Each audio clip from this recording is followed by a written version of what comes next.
Yan, alis muna kami ni tatay. Bibili kami ng seafoods sa Aguilar. Diyan natay. Ay, abi, paninginang kumanaya. Lingonan ko. Magano natay. Ay, yung lagayan ko pala. Kalimutan natin. Balikan natin yung lagayan. Ito, kalimutan natin. Importante ito. Dahil marami tayong bibilhin. Walang stock sa bahay kasi. Yeah. Ayan si tatay. Isabi yun pa dito. Ang gabi sabihin na dito. Diyan, isabi yun na diyan. Tara na.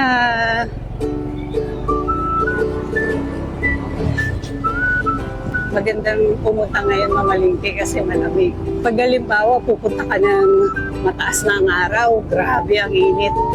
Kaya maganda pagkagising, punta na kami. Hi! Okay. Butas-butas ang daan. Ano tawag dito? San Jose Bridge. Yung tulay na to dati ay kahoy. Hindi pwedeng daanan ng mga malalaking sasakyan. Ngayon, pinasemento na. Baklas-baklas yun. Nung college ako, kasi bihira ang sasakyan dito, guys. Nilalakad ko to mula dun sa bahay, papunta dun sa Bokbok. Dun ako sasakay ng bangka, papunta sa San Carlos. Dahil noon, wala pang tulay na nagko-connect sa San Carlos at Aguilar. E di sasakay kami ng bangka dun. Eh yung bangkero, malayo ang bahay noon. Sisigaw kami ng sisigaw. Bahala na kung kailan maririnig or marirealize ng bangkero na baka may pasahero na. Saan kami pupuntahan doon? Ay guys, may procession.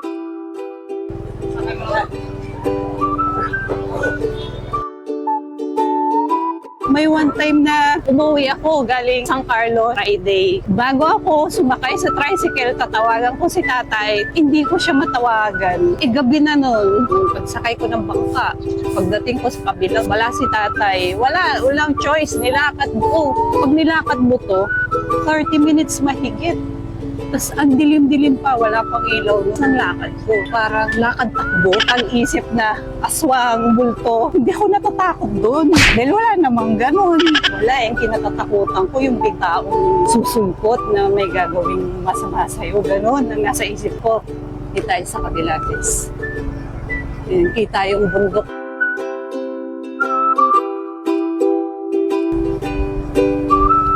Ayan guys, ito yung ilog dyan. Bababa kami dyan.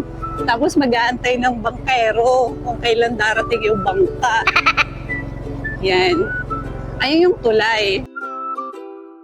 Yung tulay na yan, wala pa noon nung college ako. Tapos nung high school kami, lalakad namin dito. Lakad talaga dahil halos wala namang tricycle na pumapasaanan. Bihira lang.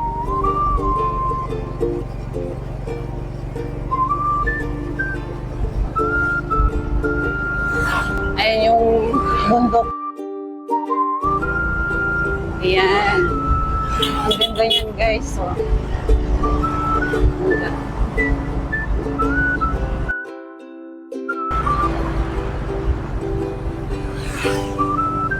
ganda na. Diretso yan guys. Yan yung nagsisilbing kabila niyan sa Bales na. Yan ang nagsisilbing pananggala ng malalakas na bagyo.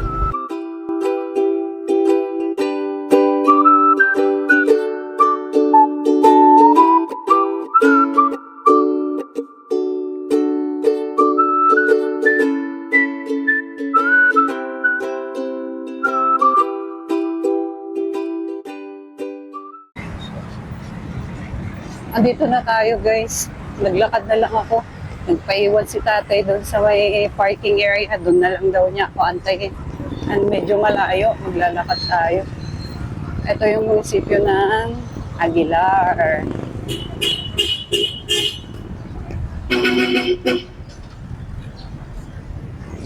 Meron kayang tahong? Tahong kasi ang bibilin ko eh. Hindi ko lang alam kung meron. Sana meron kasi hindi ngayon yung araw ng palengke. Sana meron. Kasi magsi-seafoods po tayo. And dito na tayo sa loob ng palengke. Ay, sarado yung ibang store dahil Sabado. Meron siya, marami siyang isda. Maraming isda. Ay, isa.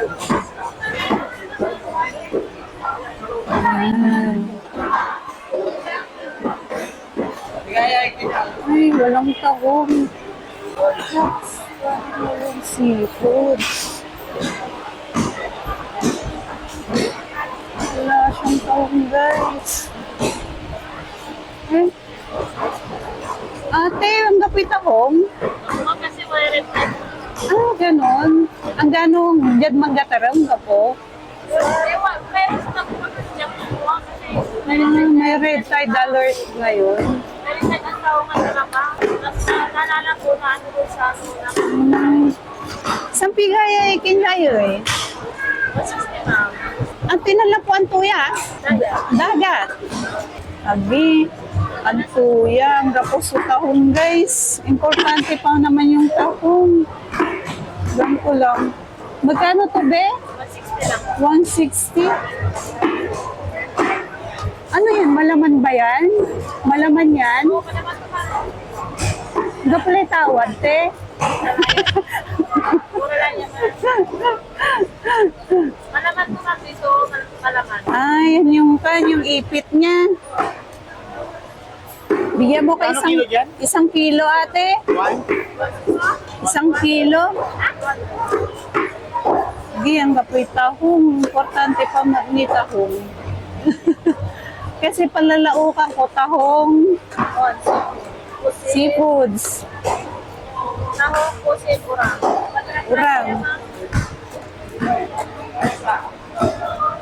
Ang kapuli bawas ko at siya, urang niya ay.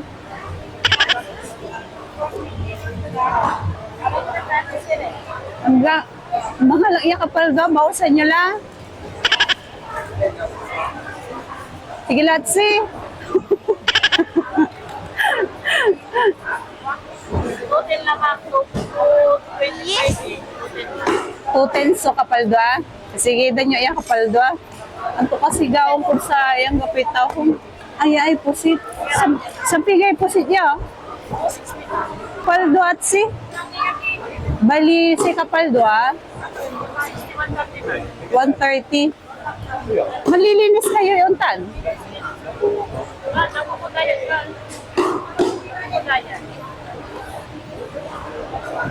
Tapos sarap ito ipachap ate. Chap yun lang. Huwag na tayong magtahong guys. May red tide alert daw. Mahirap na. Kapal pigaran amin kasi. Pusit na lang, hipon at saka yung crab na galing sa dagat.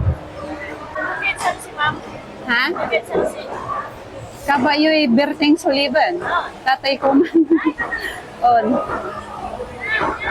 Kanya ay, idanyo at sina 1/4. Ano tawag yan?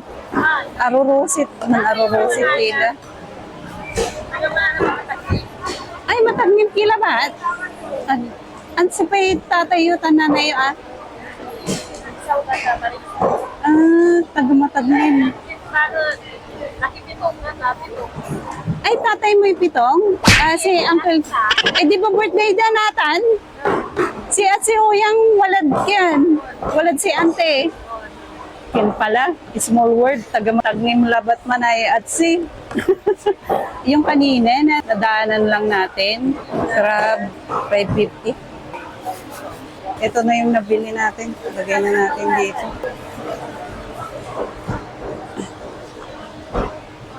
Bali, 450. Salamat po.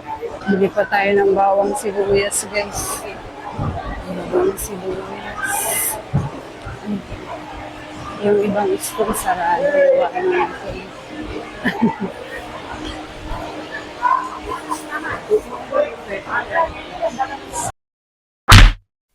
Excuse me po.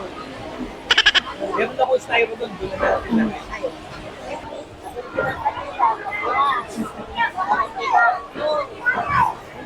Bawang sibuyas.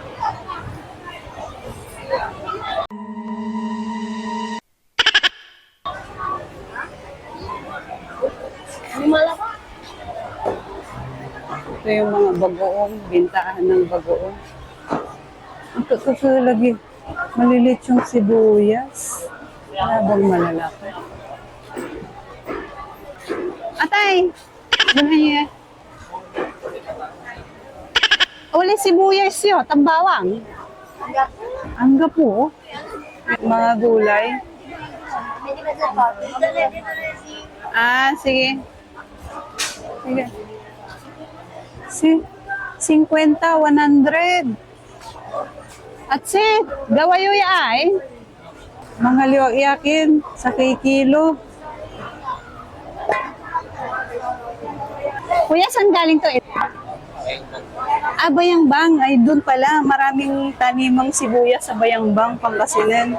Kaya mura lang. 100 lang ang kilo. Tapos yung bawang mo, 35 ang 1/4. So, 140 ang 1 kilo. Parang malapit din ang presyo sa Manila. Medyo mura ng konti. Buti sumunod si tatay dahil medyo mabigat yung... Ang gapoy tao nga tayo. Walay red tide. Tigaran namin eh. 140 plus 100. 240 na po lang. Ah, 240. Tsaka ito, bigyan mo ko dito. Ay, hindi ko alam kung paano palabasin ang kulay nito eh. Siguro, ito na lang, 2 ganito. 10. Margarine to. Ito na lang guys. Hi! Bumili na po kayo dito sa Aguilar. Si Auntie Bida. Malalakuray gulay. 250 at si isang tray. Sa box na lang po. Isang tray yun. 30 pieces. Sige, ito. Isang tray. Oo. Bali, 2, 4, 5. 1, 2, 3, 4, 5, 6. Tama, 30 pieces. Hey! Small word nakita ko kaklase ko, si Rona. Katiyan sa piyesta. Hatan! Humatan. Ah, kadakin. Mal na araw. Nani no labi? Ah, sige, sir. Ano nga rin? Maturas eh. O piyesta dami po siya tayo. Sige, sige. Bye-bye. 250. Ah, wait lang be ah. Yun na yung itlog natin. Yan. Yan yung panay sikat na pagkain dito sa Aguilar de Remen kasi may mga gumagawa ng pinipig sa Tagalog. Magkano yung ganito nyo?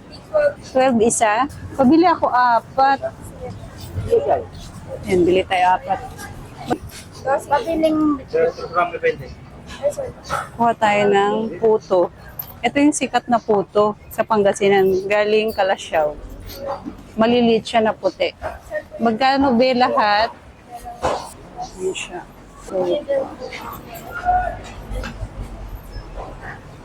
nagpapagupit daw siya eh. Hanapin nga natin si tatay. Saan kaya dito siya nagpapagupit?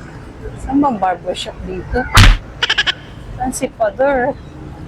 Hanapin ko pa yung barbershop. Saan ka, Father? Nagpapagupit. Saan? Kasi alam ko naman yung pinagparadahan ni tatay. Kaso, papagupit daw muna siya. Saan kaya siya nagpagupit? Aha.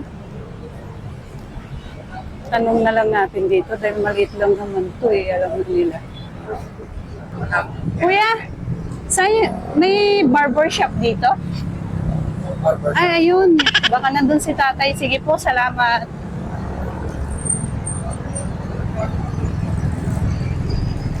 Ay, tawid na tayo guys.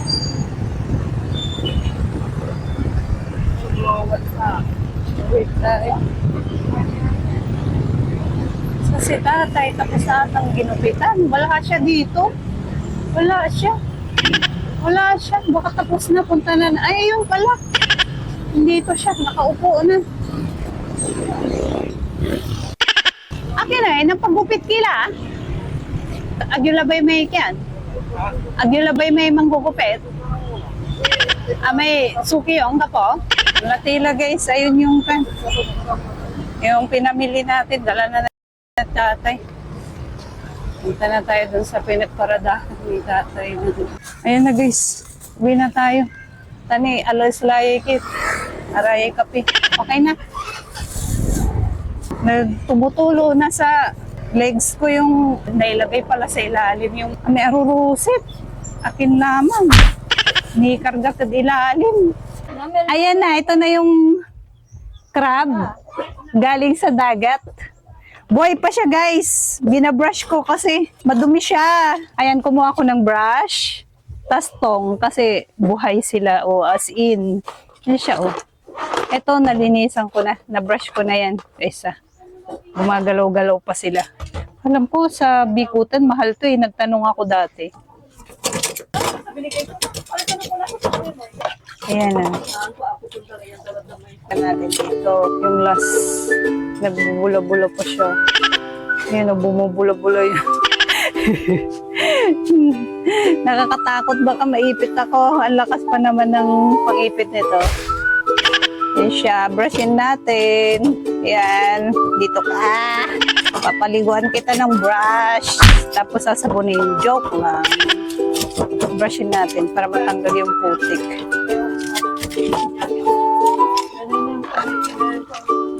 Yun. Hugasan ulit.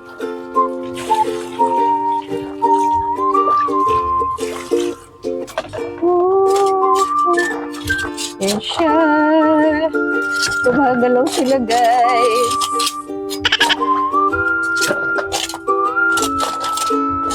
Yan. Yan siya. Nabrush ko na sila pero gumagalaw-galaw pa rin. Yan, buhay pa kayo. Buhay pa ba kayo? Gigisa ko na kayo. Luluto ko na kayo. Oh my God! Ito yung pusit natin. Malinis na. At saka yung hipon. Ready to go. Luluto na tayo.